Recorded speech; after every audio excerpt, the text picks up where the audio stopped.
So మధ్యాహ్నం వాతావరణం బాగుంది, చల్లగా ఉంది అనేసి బయట కూడా మస్తు హడావిడి అవుతుంది అనేసి చూద్దామని ఇక మన కొత్త బండి ఉంది కదా వేసుకొని స్టార్ట్ అయిపోయినాం అనమాట. మనకైతే ఫస్ట్ ఇక్కడ బొమ్మలు కనిపించినాయి. ఇది మన టెంపుల్ రూమ్స్ అనమాట. వీటికి కూడా బొమ్మలు నింపేశారు, మొత్తం వస్తున్నాయి అనమాట. ఇది వచ్చేసి ఇక టెంపుల్ నుంచి అట్లా పోతున్నాం చూడనీకి ఏమున్నాయని. ఇది వచ్చేసి మన బ్యానర్ అనమాట, పుష్కరాలది. టెంపుల్ లోపల ఉంటే అట్లా యాడ్ చేసిన క్లిప్. ఇది వచ్చేసి స్టే చేస్తున్నది ఇక్కడ, ఎందుకు వేస్తున్నారని మనకు కూడా తెలియదు, ఏం నడుస్తుంది అనేసి రేపు అయినాక చూద్దాం. ఇక అట్లా పోతున్నాం. ఇది వచ్చేసి మన టెంపుల్ ముందు సైడ్ అనమాట, గోపురం దగ్గర మొత్తం వేసారు పెద్ద పెద్దగా బాగానే. మన రేవంత్ అన్న బ్యానర్ అది బాగుంది. ఇక నైట్ వచ్చేసి లైట్స్ ఉన్నాయి కదా, ఏమైనా ఉంటుందేమో అని చూద్దామని పోయినాం, కానీ అక్కడ ఏం లేదు గుడిలో. ఇక మొత్తం ఉండాల్సిందంతా మన పుష్కర్ ఘాట్ దగ్గరనే ఉంది. మన పుష్కర్ అయితే 12 రోజులు అవుతున్నాయి. మరి మీరు వస్తున్నారా లేదా కామెంట్ చేయండి ఒక్కరోజైనా. మేమైతే ఇక రేపు స్టార్ట్ అవ్వడంతో రేపు పోతున్నాం, పోయి పుష్కర స్నానం చేసి వస్తాం అనమాట. అది కూడా పెడతా, వీడియో చూసేయండి.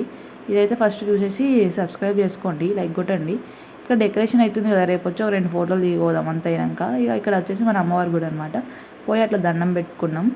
రేపు మా పుష్కర స్నానం ముచ్చట చెప్తా. బాయ్.